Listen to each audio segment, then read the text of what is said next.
So now we're going to do the eyes. So we need to open the eye and then open it wide.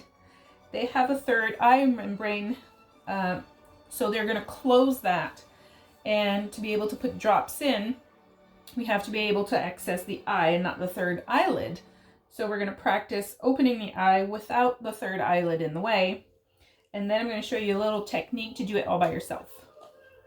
So we start by just playing with the eyes. And again, we'll do 2 sides.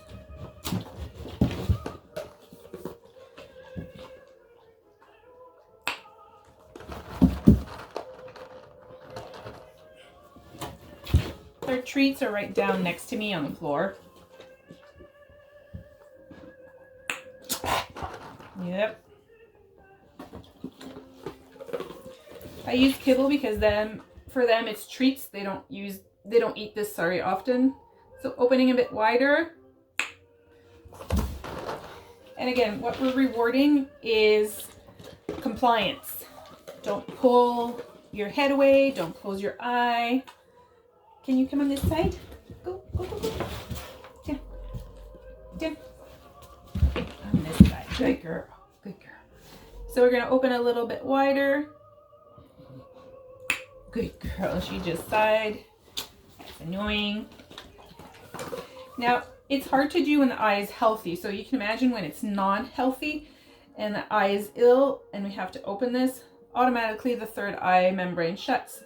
But the dogs don't want us, so their muscles are combating our traction, so it's even harder. So when you're all by yourself, there's an option of placing the dog, sorry, I'm going to do this on the other side, placing the dog on your knee, stay, and then using one eye to pull it open. I'm on the wrong side here, but to open the eye, and then with the drops, drop them in.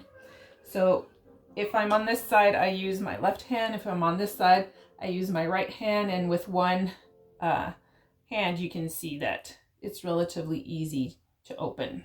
So I can just do this. So yes, it takes practice. So we want to practice both sides of the face. So the other eye. I'm falling off my chair too.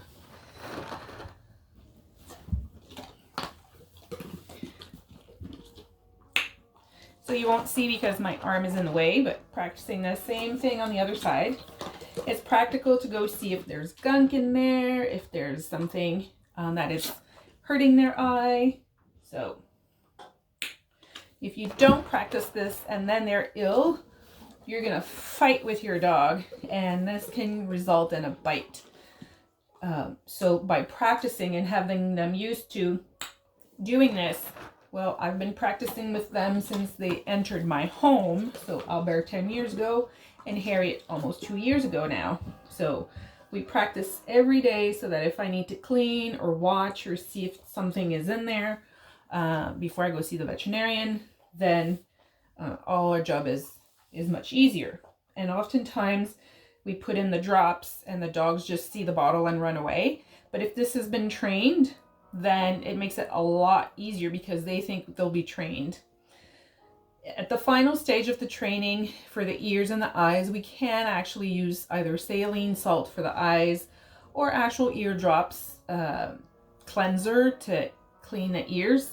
So we can practice with those as well before we get to the medicine part. Once you get to the medicine part, they are in pain, so you're going to combat with your dog if this is not trained.